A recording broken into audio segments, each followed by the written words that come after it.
Okay, we're back with another build guide as we cruise along till we get every faction. For those of you out there who are like, where's the ice bath stream slash video thing? Where I live, it's been extremely cold and I've been sick. So I didn't want to jump into a super cold tub of water when I was sick. So I was waiting to get healthy. And now that I'm healthy, it's still super cold around Minnesota, which is fine. But we haven't gotten any snow. It's been a really dry winter. And it is just really resource inefficient to fill up a bathtub full of like store-bought ice because it melts very quickly and it's just kind of a waste of energy and like literal energy. So I don't know. It's just I'm waiting for like actual snow. That will happen now that I'm healthier. We're just waiting to get snow. We will. Winter in Minnesota lasts a long freaking time. So that'll probably be out in February. Till then, you have these build guides. I mean, we're still working on those. Okay, today is Norsca. Now again, similar to my Bretonia guide, there's going to be some people out there who are better Norscan players than me, and they're going to get mad at me for doing the guide myself. But two things. One, getting together a person doing a guide actually takes a decent amount of time and coordination and scheduling. And Norsca, like Bretonia, isn't that complicated of a roster. So I could tell you how to do a build guide, and I need to just get better at playing Norsca, like microing the units. But I know what the units do. I know what units are good, and I generally have some pretty decent builds. So here we go. As we have done before, there's two parts of this video. We will do 2 theoretical matchups, maybe 3, because Norsca is pretty short afterwards. But part 1 is just going through every unit and telling you its use case, whether or not it's currently good on this patch, what the unit's supposed to do into the future. Right. Lords. There's 4 lords. Prediction. There's 4 lords. There's the Marauder Chieftain. He's your super generic melee lord. If for some reason you absolutely don't want a lord of any variety, you can just take him on foot, butt naked. He's 700 golds, and then you can get all the units you actually want. Now you should go with the 4th lord if this is your issue. The 4th lord is very important for this unit type, but as the game currently is, if you really don't want a lord, you can go with the Marauder Chieftain, because Wulfric butt naked is still 1,000. So you save 300 gold for just having a foot lord that sucks. Maybe take this in a matchup where you're not worried about lord snipe at all, but you need to overwhelm the enemy, something like that. But otherwise, he's just cheaper. Wulfric has similar mount options to Wulfric, has similar buffs. A flaming attack Axe of Cormac is okay, but it's based on leadership, which Norsca isn't known for having the best leadership. But yeah, he does everything Wulfric does, just a little worse, a little cheaper. If you want to go with the man himself, Wulfric is one of the most popular Norscan lords across all time. Now, I mean, you've had 2 options for all time, but he is very popular. Good buff and support lord, strangely enough. Hunter of Champions is great for lowering armor and melee defense. That helps skinwolves, who don't have a primary armor piercing stat. That helps skinwolves take out big lords that are mounted, like dragon lords or Karl Franz on Deathclaw or big demon lords. So Hunter Champions is a really good support spell. It's not just for Wulfric to be dueling stuff, which is really cool. And then Fight or Die also buffs up nearby allies. So, you know, with these 2, he's actually pretty good at buffing your units. Seafang is great for clearing out front lines, especially paired with Burning Head, which one of your spellcasters can take, or Pendulum if Shadow's magic is strong at the time that you're watching this video.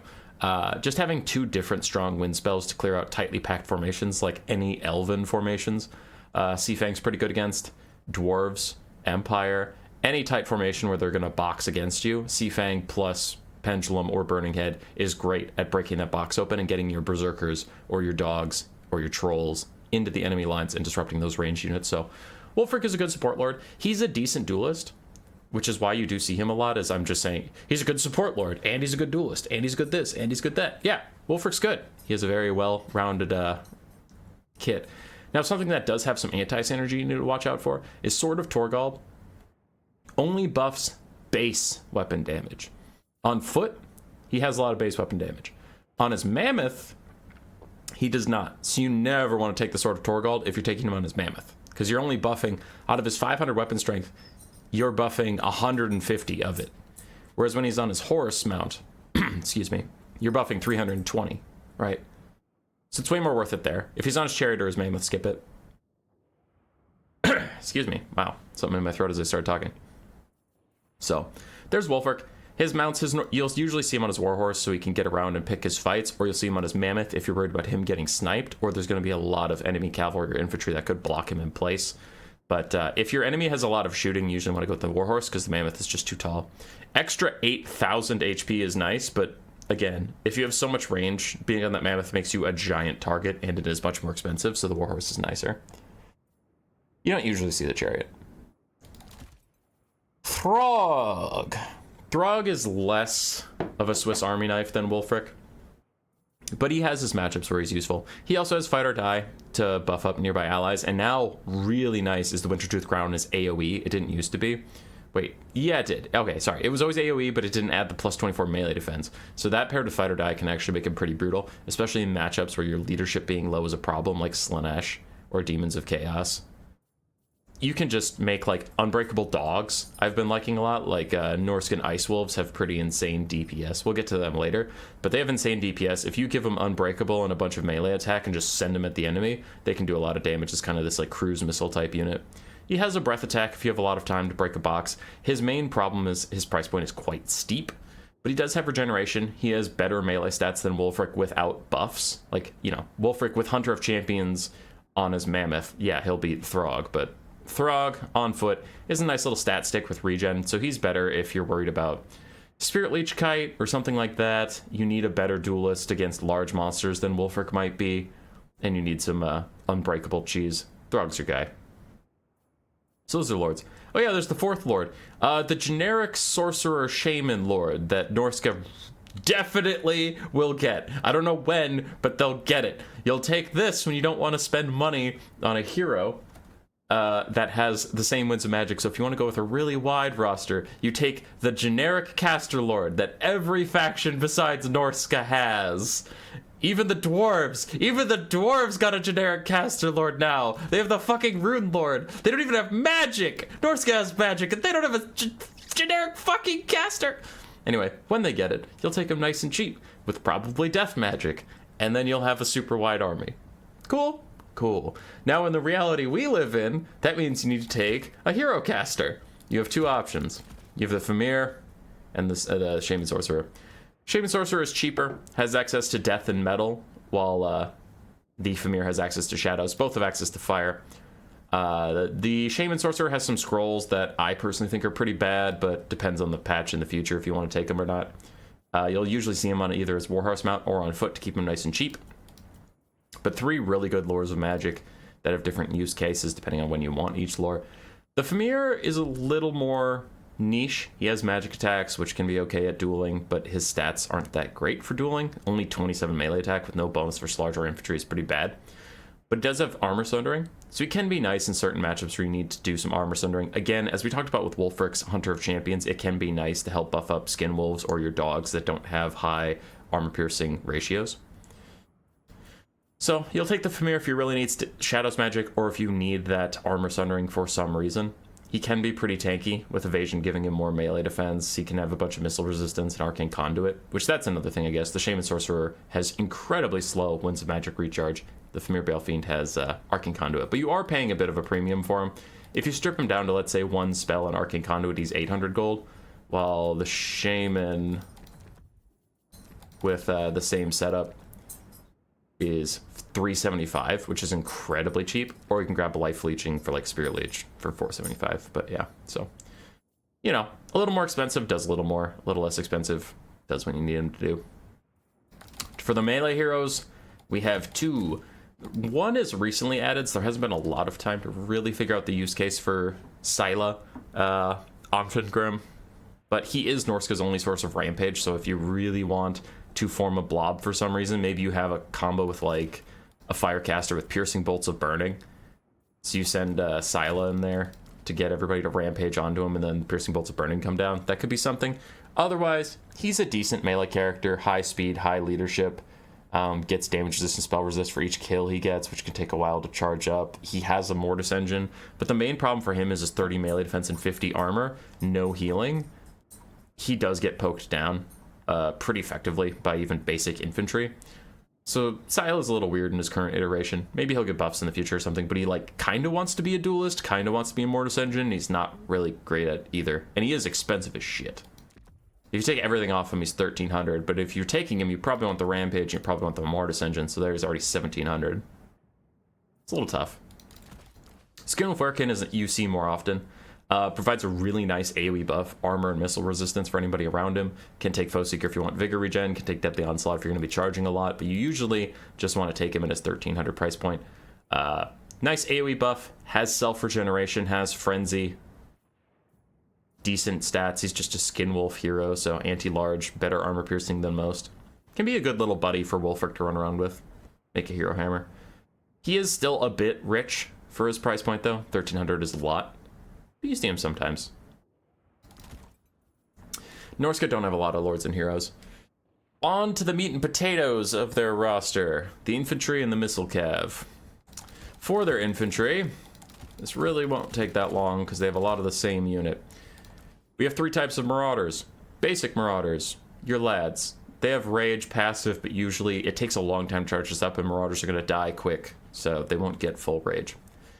Basic marauders are your just cheap frontline if you don't know what you're going to be facing, or the enemy's bringing a lot of chaff infantry and you just don't care. You need something to hold the line. Marauders do fine. They're 400 gold. They're probably some of the best 400 gold infantry in the game, but they're 400 gold, so don't expect a lot out of them. It is what it is. You pay for what you get. They're fine. They're solid. Marauder Spearmen, a little bit better, 50 gold more, but they're great in matchups where you know large stuff is coming your way. Maybe Warriors of Chaos, maybe Ogre Kingdoms, obviously. Maybe Vampire Counts or something. Marauder Spearmen, just Marauders with anti-large, but they lose their bronze shield, so you want to not take them in a place where there's going to be a bunch of missiles, I guess. Still, it's 450 gold. You get exactly what you pay for. Marauders with Great Weapons is the first time I'm going to say you don't get what you pay for. They lose 8 melee defense, and they get 2 weapon strength for armor piercing.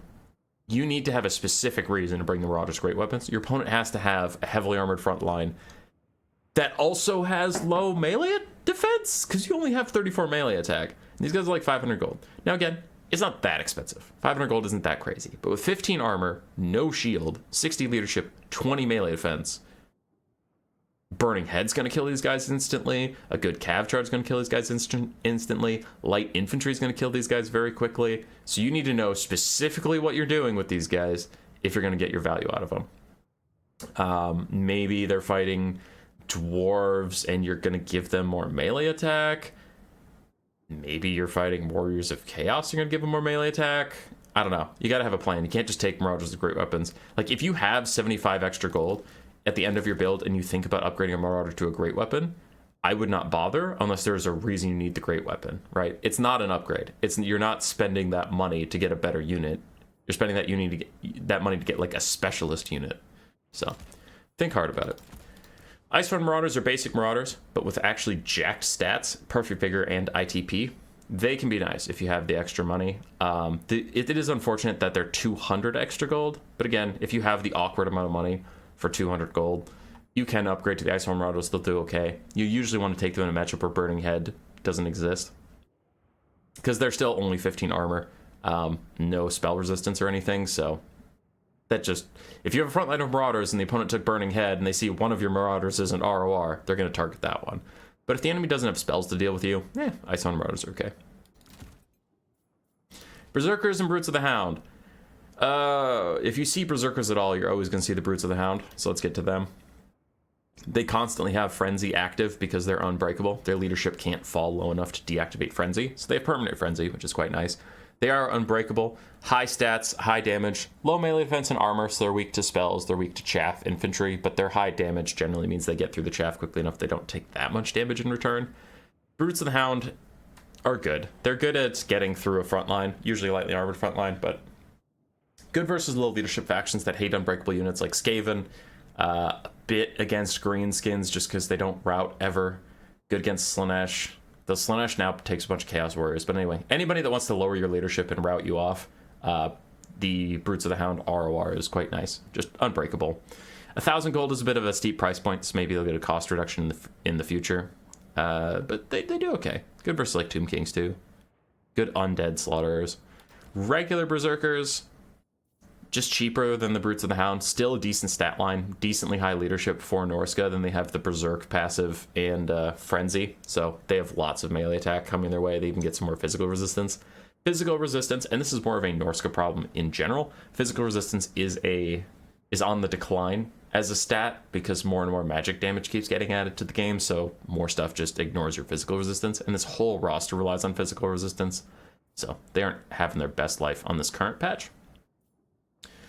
But when the Berserkers are good, it's when you're charging a light infantry front line and you need to get through it quickly. Like if Skaven throws Skaven slaves and then clan rats at you in a 2-tiered front line to hold you back, Berserkers can chew through both those lines very quickly and keep going.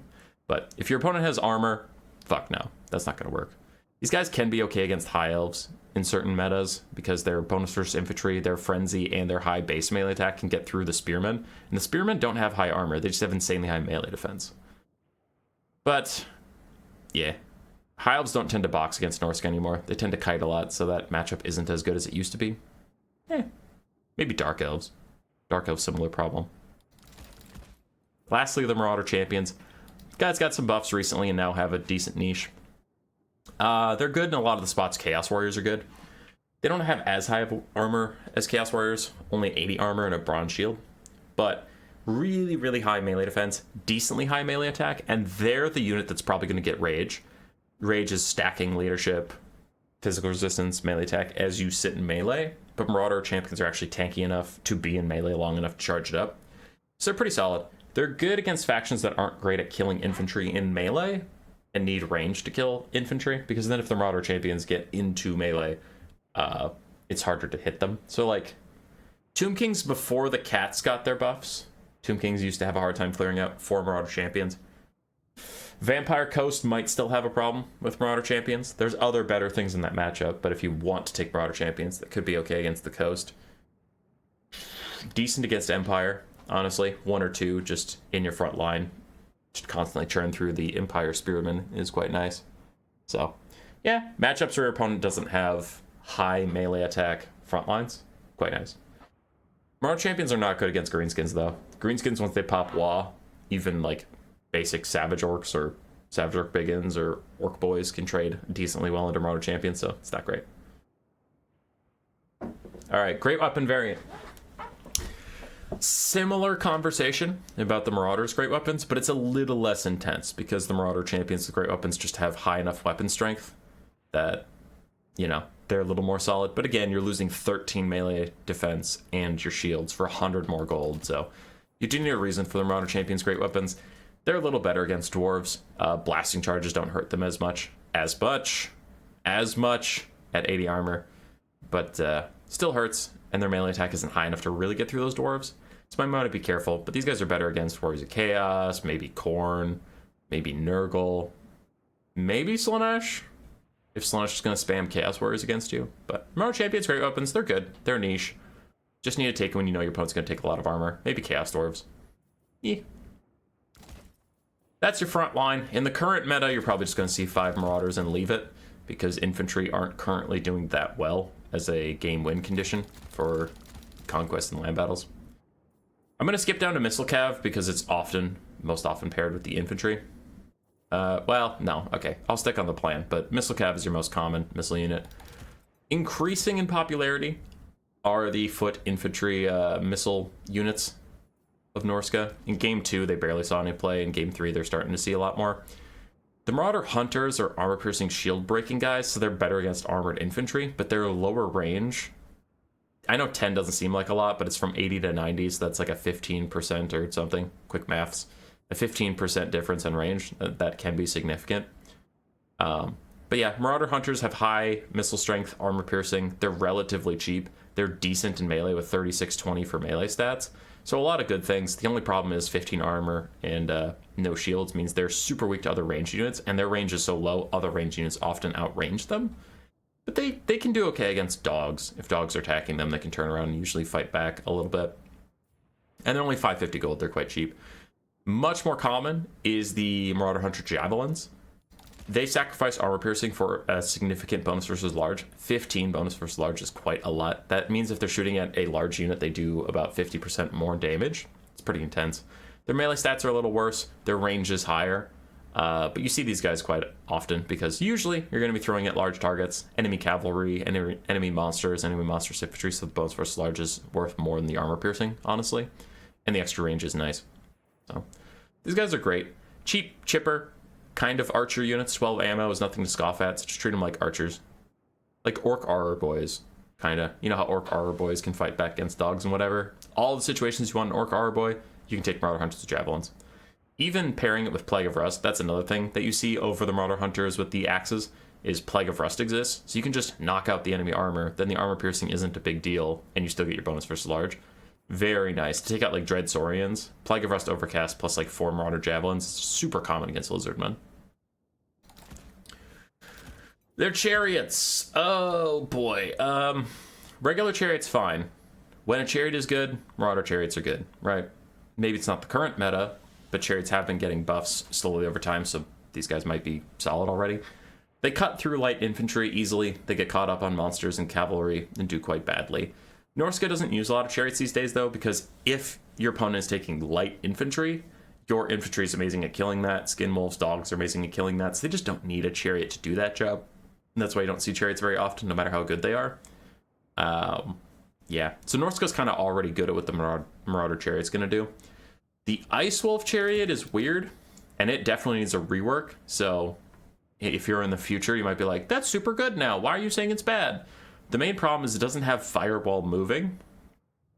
So its missile strength is odd, and it's not 360 either. So it's a non-360, non-firewall moving Chariot, and its missiles do not do that much damage. I know the missile strength says 104, and that looks like a lot, but it is significantly less damage than these guys who have a missile strength of 31. So missile strength is already a fraudulent stat. So it's a low damage missile attack that is not 360, and he can't use it while chasing someone down. Now, a rework I would like to see for these guys is Frostbite and Firewall moving, so that they can like throw it at something that's running away from them and slow it down so they can catch up to it. Or 360 shooting and Frostbite would be nice if they're going to be a little bit of a skirmish something, but right now, they just don't have any real reason to be taking over the Marauder Chariot if you're going to take a Chariot. 150 more gold, a bit higher speed and melee stats, but that's not something that matters for Chariots. Chariots just do impact damage and then fuck off. So, yeah. The Ice Wolf doesn't have much use case right now, but if you wanted to take it, it has better stats than Frostbite, so it's better at running down skirmishing infantry, like Shadow Warriors. Because if it hits them, it does have Frostbite on its melee. That's really it, though. Missile Cav, very common in the Norscan roster. They do have range. Now, Rage. The main problem with Rage for them is it increases with time spent in melee, which they usually melee stuff as a last resort after they're out of ammo or after the unit in question is already almost dead. So they don't stack up Rage very quickly. They can get some Rage, though, in the late game if they've been chasing off stuff for a while and then they come back in with a bunch of leadership. That could be nice.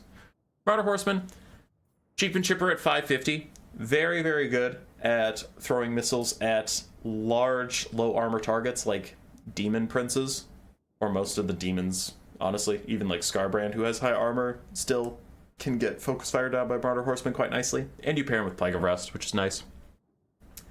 Their main playing pattern is to throw a bunch of javelins at super large targets and then turn into dog units. As stuff starts routing, they can run it off and then come back in the late game and keep throwing at the large target. They're not as much meant to focus it down and kill it. They're just a nuisance and a dog unit for 550. Because think of it like these regular Norscan Warhounds down here. You're paying 150 extra gold for that dog to get a bunch of javelins. But they can run things off, make sure it doesn't return to the fight. Let your Ice Wolves go do some other stuff. And, you know, pin cushion big targets. Throwing Axe variant is a little more money. Much worse arc of fire, so it is harder to hit moving targets or flying targets. But the armor piercing is very nice, so they're much better against grounded, super large, armored things. Like enemy heavy cavalry, or big single entities with armor, like dinosaurs, or... trying to think of other heavily armored ones. I guess the Chaos Dwarf. The trains and the Kadai Destroyer and stuff like that. But generally grounded stuff. They don't want to throw at air units as much. If you get good hits on air units with these guys, your opponent made a mistake. You didn't play great. You know what I mean? Whereas the Marauder Horsemen and the Marauder Horse Masters have a better arc of fire, so you can hit stuff even if it's trying to dodge. You can get a good couple shots in. If something in the air is trying to dodge your throwing axes, literally not a single one is going to hit. And then Marauder Horse Masters, kind of the best of both worlds. Their higher missile strength and higher melee stats make them actually a light cavalry option instead of just a dog unit. Like, they can actually beat some other light cav in melee if they get the charge right. Their missile strength is higher, so they're better at pin cushioning lightly armored targets like the Marauder Horsemen, but they also do okay versus heavily armored targets like the Marauder Horsemen with throwing axes. And they're very good against flying units. So, just kind of the best of all worlds if you have the money. Marauder Horsemasters are always the pick. But, you know, it's 250 more. It's not nothing. 3 Marauder Horsemen is worth almost as much money as 2 Marauder Horsemasters.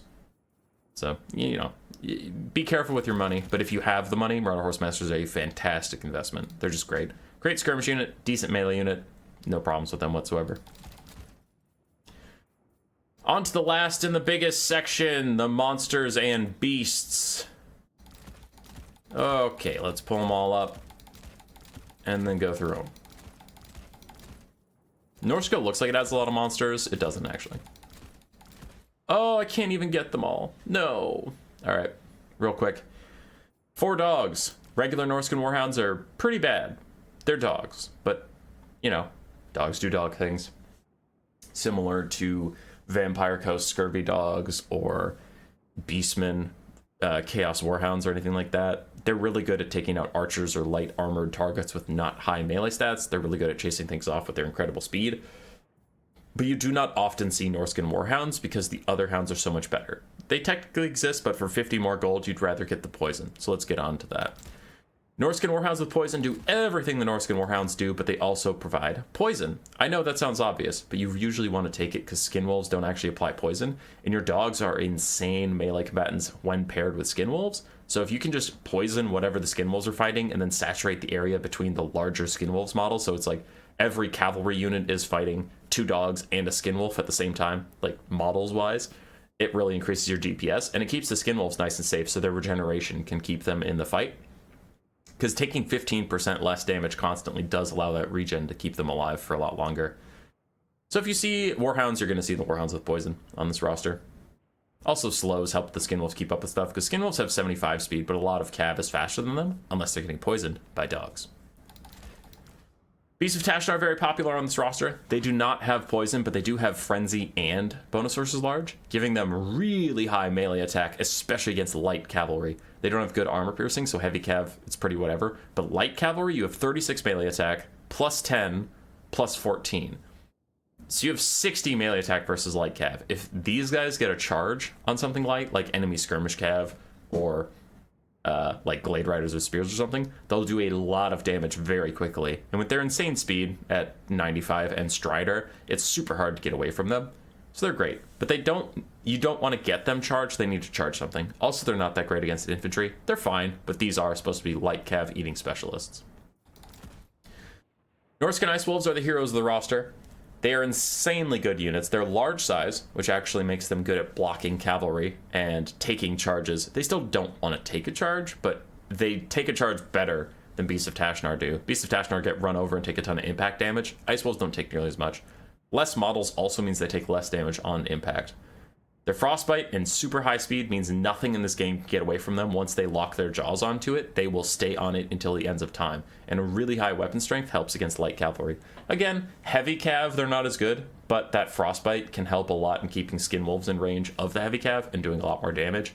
They're great versus archers, they're great versus a lot of things, and their large size makes them good blockers. For only 600 gold, it is a steal. These guys are heroes. I usually take like 3 in every Norscan build I have. Sometimes 4 if I can afford it, but they're great. Cause Fear also means their leadership is going to do a little bit better. They still have 45 leadership. They are a dog, but as opposed to the other dogs, they have 7 more leadership, and they cause fear. So if something causing fear is nearby, they don't take the leadership penalty, which is actually quite nice.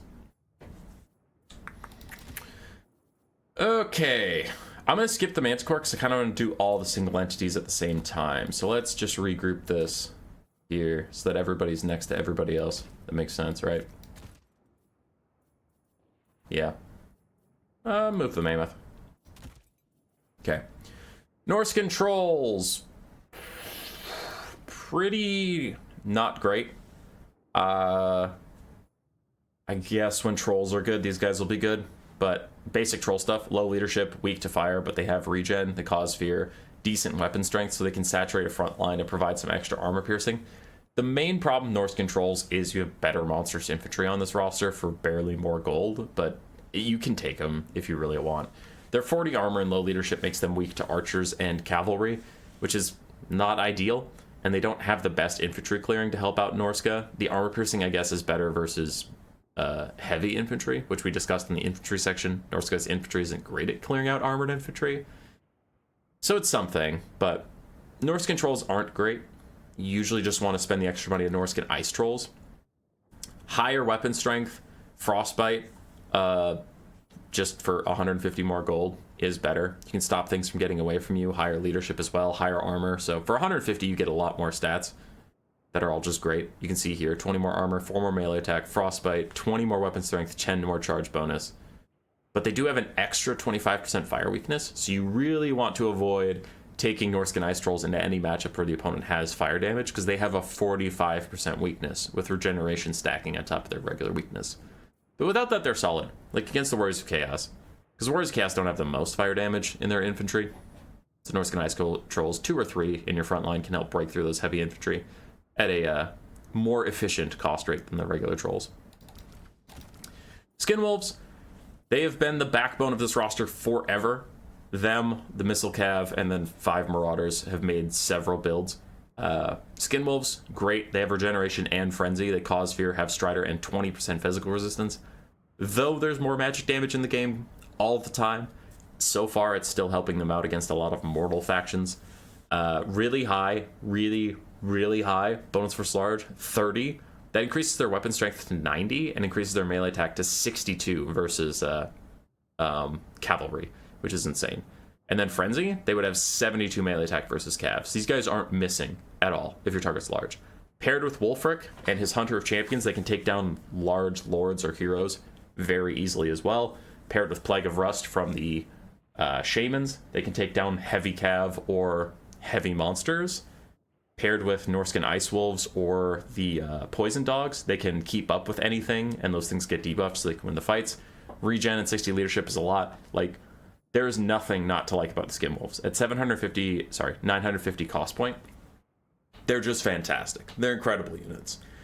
On other rosters with more going on, they would probably be broken, but Norsca needs them to stay relevant. Norsca's roster's generally too small and too easy to counter. So Skinwolves being crazy stat efficient for their cost is just keeping these guys in the game. Armored Skinwolves, the same thing, but armored. They just get 55 more armor. They lose 10 speed. Otherwise, it's the exact same unit. Decent if the enemy cavalry you're fighting isn't going to be armor piercing. They're solid in the Empire matchup where the Empire wants to spam Huntsmen who don't have good armor piercing, so 70 armor can keep you healthy, and then Empire Knights can't do as much damage to you. Decent versus Cathay. Cheap archers again, plus Jade Lancers. So, yeah, decent if the enemy cav is not going to be armor piercing, and the enemy infantry supporting it also aren't armor piercing. And you can surprise your opponent, because people aren't usually bringing a ton of armor piercing into Norsca. A lot of your roster is low armor. Maws of Savagery are gaining less popularity. For 400 more gold than their armored Skinwolves compatriots, or 550 more gold than a regular Skinwolf, you're just an armored Skinwolf with armor piercing and better stats, which isn't nothing, but it's not ideal. I don't know. People have just gotten better at getting around armor with Wulfric or Plague of Rust caster, but the Maws of Savagery are still solid. Main problem is they're a little squishy. Like, the others, it's weird to go from saying Skinwolves are tanky and great to saying the armored Skinwolf ROR is squishy. It's just like, when you're talking about an 1100 gold unit versus a 1500 gold unit, the definition of what is or isn't tanky is different, right? Because that's a Marauder plus an armored Skinwolf. And then it's like, oh, well, if someone throws, like, Flaming Sword of Ruin on a heavy cav, your weak to fire kicks in, your physical resistance is kicked out, and all of a sudden these guys are taking a lot more damage. And like I said with the Iceborne Marauders, if you have a Regiment Renowned out there, that's going to focus your enemy's attention on it, so the Maws of Savagery might get sniped out. Whereas if you have, like, 4 armored Skinwolves and all of them are the exact same, your opponent won't know where to focus fire. But with the Maws of Savagery out there, they just put a big target on their back. So if your opponent doesn't have access to any of the stuff to take out armored skinwolves, then Maws of Savagery are solid. Famir. Famir have been seeing more play since they got some buffs. They are incredibly tanky to missiles. They get 45% missile resistance most of the time, because their leadership is usually about 50%. They are nice for breaking through front lines that rely on missiles to stop you, and they have armor sundering to buff up marauders. So a good combo versus like dwarves is Famir warriors charging in with marauder champions or marauder berserkers that don't have high armor piercing but have high stats, and then you just use armor sundering to try and get through them. And then quarrelers or thunderers are doing 45% less damage against you, and you have 110 armor, which means you do need armor piercing shots to take out Famir. Famir are super, super strong versus heavy infantry, versus missiles, anything like that. They do solid into cav as well. Their main problem is just their price point, which is fine. So Famir are strong right now. They're strong versus all. They're just a little pricey, so it narrows your build quite a bit. Famir with great weapons are the same, but they have 10 less melee defense and bonus versus large. Honestly, a lot of people just take the anti-infantry Famir anyway, even into large targets, just because they like the extra melee defense. But if you know your opponent's going to bring in a lot of monsters and a lot of cavalry, 25 bonus versus large is not nothing, so you can take them. You'll just want to be careful if your opponent has a lot of spears and halberds, because these guys are much squishier to spears and halberds than the Famir warriors.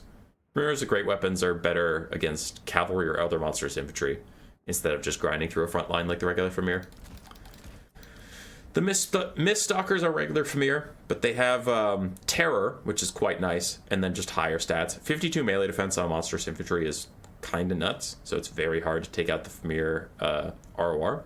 They have Vanguard, but Vanguard and Stalk, I guess. But that's not as useful as you'd think. Like, if you deploy these guys off in the Vanguard with no infantry support whatsoever, they're just going to get sniped out, and that's not really their job. So the Stalk is mostly nice on the approach to just not take cannon shots or something. But yeah, they're good. Mist Stalkers are very, very good. Terror is nice versus high armor, low leadership factions, which I'm trying to think of that. Usually armor comes with leadership. Not that many dwarves are ITP, I guess, so a nice Sea Fang or a Burning Head could lower their leadership enough to allow the Terror route to happen. Mist Stalkers are good if you have the money. On to the single entities. Norscan Giant is exact same as every other giant. He is good where giants are good, dueling other large monsters. Almost unbreakable leadership, but very low melee defense, very low armor, weak to missile fire, weak to cheap spears. Strong versus heavy cav, strong versus single entities. Slow.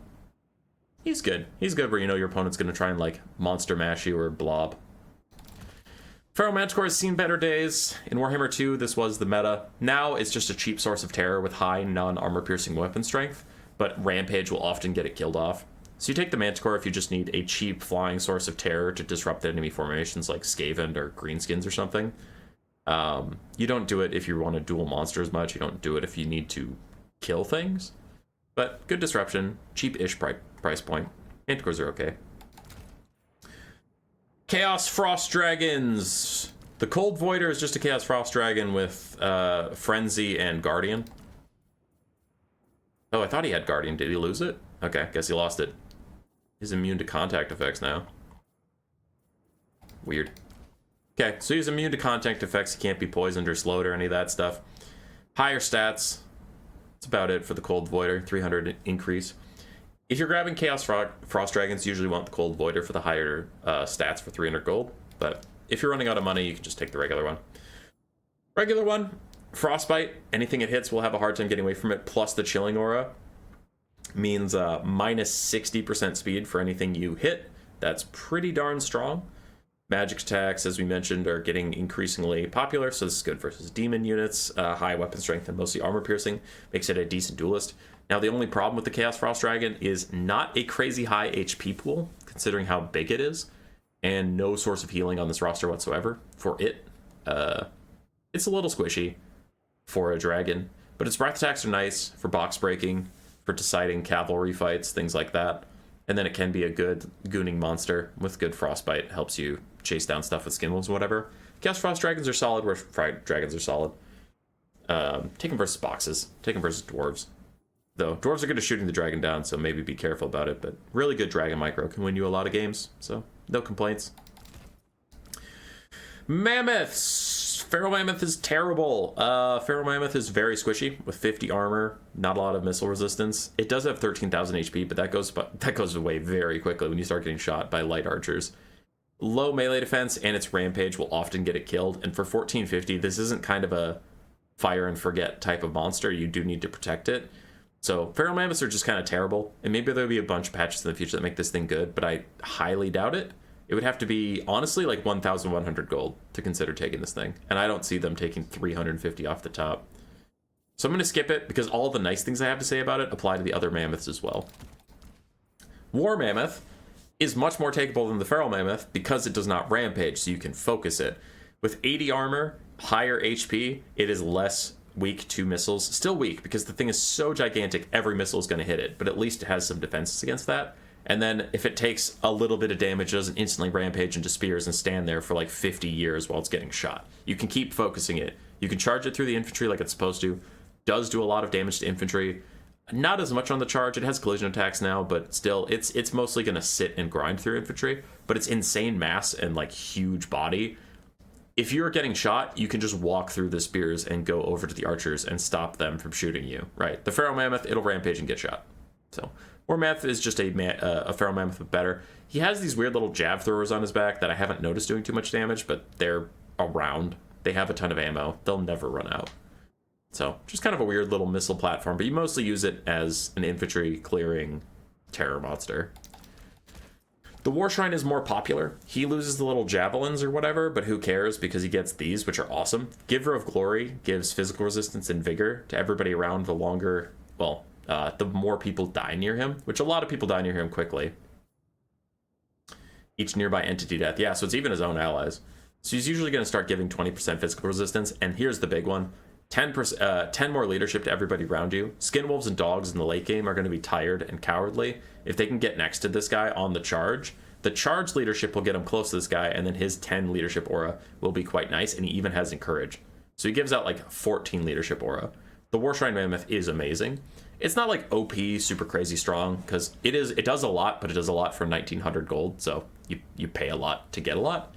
Really good at clearing out heavily armored infantry. Honestly, decent at dueling. Decent, not amazing. And its charge bonus is really strong. So really good supportive centerpiece to your army. And then the Soul Crusher. It's kind of weird. For a lot more money, you get a better War Mammoth, not a better War Shrine, which I would take this thing all the time if it was a War Shrine. But it has Strider, it has Enrage. Yeah, these guys don't have Strider. So it's not affected by trees and hills, I guess. That's fine. Enrage is 40% damage resistance, which sounds nicer than it is. Otherwise, it's just a War Mammoth with higher stats, but you usually just want the War Shrine, honestly. The extra missile strength isn't that important. Enrage is okay, but not amazing. So, yeah. I don't have a lot of complaints about the Soul Crusher. I also just don't have a lot of nice things to say about it. It does everything the War Shrine does for 400 more gold. Yeah. Cool. All right, let's make some theoretical builds, shall we? I've rambled for a while. First one I'm going to do is Slaanesh. I was actually practicing this with Kaiju a lot for his Faction War game, so I feel pretty confident on it for now. And I just feel like I want to talk about it. I would take Throg with Wintertooth Crown and nothing else. Slaanesh doesn't have that high of melee defense, and you know Throg is going to get sniped, so you want to keep him as cheap as possible. 1,800 is still a crazy high price point, and I would take a generic caster if I had one, but I don't have one. So I'll take it for the Wintertooth Crown. I like the Wintertooth Crown a lot to decide one cav fight with Hellstriders or Seekers. If I pop Unbreakable and just make my dogs go absolutely apeshit on them for a little bit, that is quite nice. The dog's melee attack is fine. I don't need Fight or Die. You can take it if you want to, but the leadership is wasted for the combo I'm thinking about. Because you don't need leadership while you're unbreakable. So this one would just be 150 gold for 25 melee attack, which, I mean, 24, but yeah. So I skip it. I just go Wintertooth Crown. For my caster, you can go Fire for Burning Head on the front line. Kaiju was showing me how annoying Chaos Warriors are. So I was actually doing... What was I doing? Oh yeah, I was just doing Plague of Rust and Final Trans. Cut everything else. Plague of Rust, Final Trans, keep them on foot. If Slaanesh has Sigvald and a Shrine Sorcerer. I save up for Final Transmutations, and Final Trans them both get a lot of damage out. Plague of Rust is more in case they go with the Exalted Keeper of Secrets or a Herald of Slaanesh build. Then I need Plague of Rust to help deal with Chaos Warriors. So either way, this is fine. Your Footcaster is cheap. For the front line, Marauders. The main problem is if they go Devoted Marauders of Slaanesh, they'll beat my Marauders, but slowly. And if they go Chaos Warriors, they'll beat my Marauders, but slowly. And if I go all the way up to Marauder Champions with Great Weapons to beat Chaos Warriors, if they go with just Marauders, I'm wasting a ton of money. And anything in between the Great Weapons Marauder Champions and the regular Marauders still loses the Chaos Warriors. So it's like, what are we doing here? Do I really want to spend 3,000 gold on 3 Marauder Champions to beat Slaanesh Marauders but lose the Chaos Warriors? And then the game doesn't even matter because it's going to be like 2 or 3 Marauder Champions in the late game getting cycle charged by Slaanesh over and over again. So it's just not worth it. Just grab some basic Marauders and call it a day. I like 2 Marauder Hunters with Javelins. Pretty cheap price point, and they can do a lot of damage. I would even get 3 if you have the money, so let's do 3. Great against Seekers, great against the Herald, great against the Exalted Keeper of Secrets, and they're honestly still pretty solid against Chaos Warriors if you secure the late game and they have Chaos Warriors just marching after you. You can kite them out with Marauder Javelins quite well. So, yeah, it's good. I grabbed the War Mammoth War Shrine. Its leadership buffs and all that is very good at keeping you in the fight. It duels decently with some of the Slaanesh single entities, and the leadership buff, like I said, stops you from routing away. Physical resistance isn't as important in this matchup, but the vigor is actually pretty nice. So it's just nice. Stops you from routing, clears out Chaos Warriors. This was the main thing that helped me clear out Chaos Warriors against him. And then dogs. Let's see here. I kind of want 3 Skin Wolves, but that's a lot of money. I'll go with 2. Why do I still have a Manticore? What the fuck? Did I misclick that? I misclicked that. I don't want a Manticore.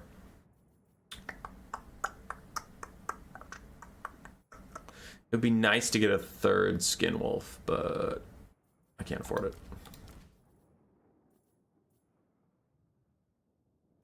What happens if I downgrade one of you to a doggy?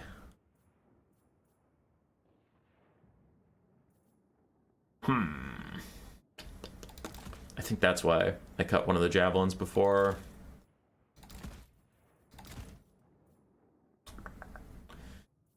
Awkward amount of money.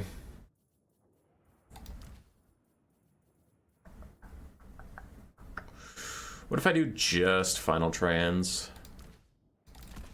I can upgrade one of you to one of you.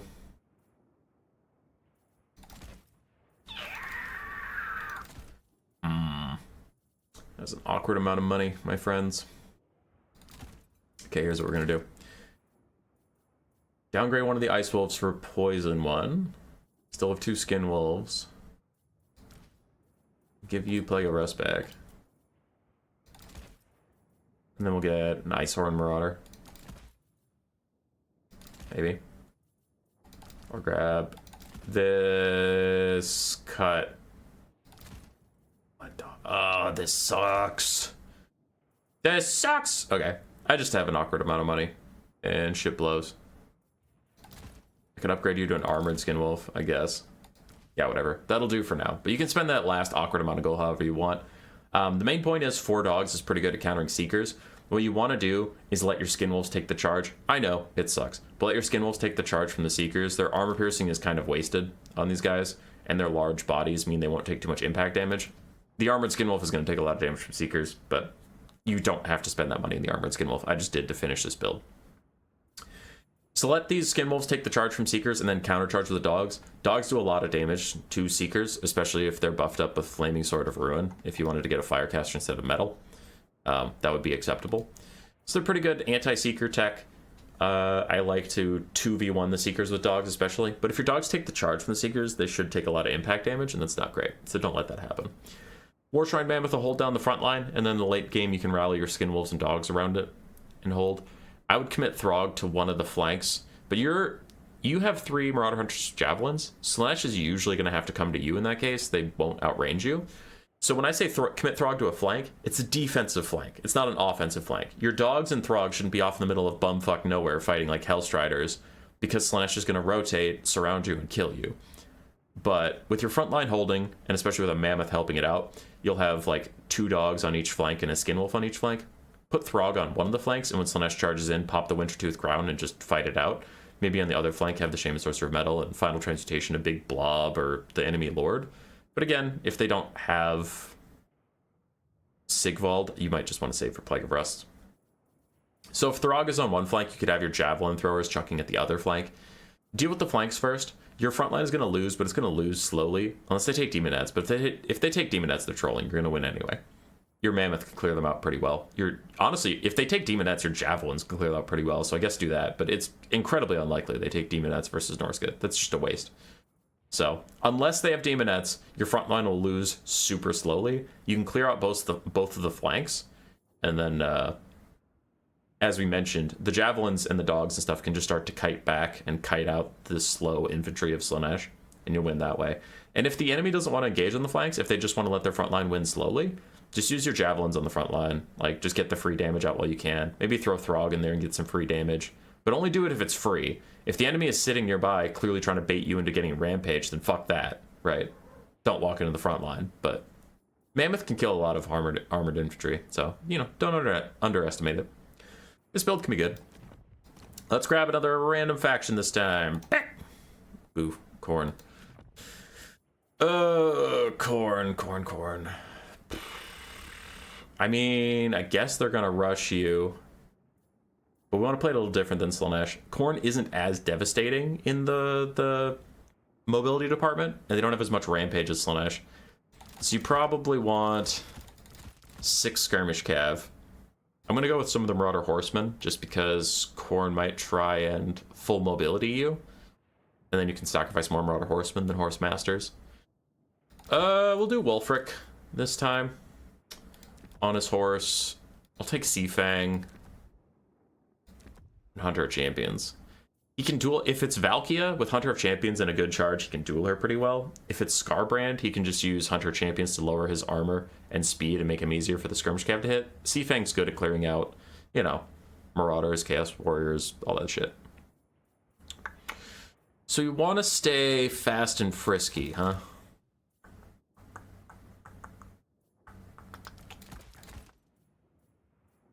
The missile resistance isn't as important, but Famir can do well against Minos. Minotaurs with great weapons.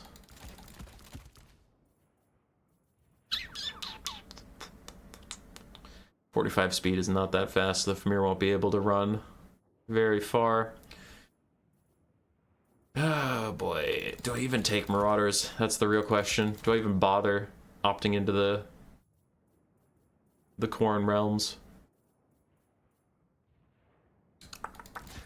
You could full kite this, so let's just make a full kite build and see what happens. But you could also, there's 2 ways to do it. You could take the 6 skirmish cav Wulfric and then a basic front line, some Marauder Javelins or Marauder Axe Throwers too, and a couple, maybe, Famir to try and hold the line.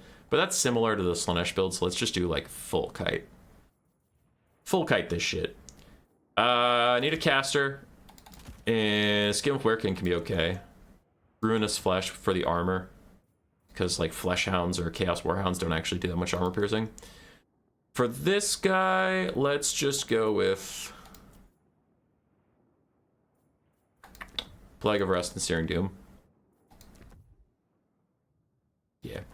Plague of Rust and Searing Doom, put him on a horse. He's nice and fast, can reduce the armor of Scarbrand like we talked about, or Valkia, making them easier to kill. Pairing that up, now we need Skin Wolves to punish anybody who's lost their armor. And Khorne has a decent amount of fire damage. But we could get the Maws of Savagery here. I'm just thinking that, Khorne doesn't have that much armor piercing in their mobility. Fleshhounds don't actually have fire damage. Chaos Warhounds don't have fire damage. Blood Beasts have a little bit of armor piercing, but no fire damage. Spawn have fire damage, but no armor piercing. Minos have armor piercing, but no fire damage. So actually, yeah, Skinwolves are going to do okay here. Skull Crushers don't have fire damage. Blood Crushers do, but just the ROR. Chaos Knights do, but no armor piercing. Yeah, so no one really has the full package to take down the Maws of Savagery. I think they'll do okay here. And then basic Skinwolves. We're going to get 70 gold back. Skinwolf Werekin might be too much. Let's cut him and see how that does for my build. could almost get 3 armored skin wolves. 20 gold. Can I find 20 gold on any of my guys?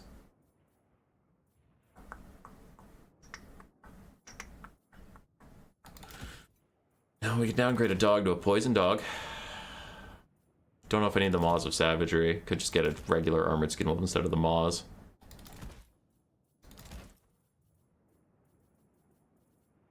Upgrade one of you to a horse master, and then what did I cut for that? I thought I cut something. Oh, I downgraded a dog, so now the dog is back. Yeah, that can do okay. Could get a throwing axe here. Something like that. So you could hard kite him with this. Is it? Am I up to model count? What do I need? 400? 180? 360? Yeah, I have model count. So you could try and hard kite him with this. Ugh, could be interesting. Could be good. Could also go with more standard build, but thought I'd spice it up a little bit. That's Norsca. Hope you had fun. Roar. Subscribe, yes, yes.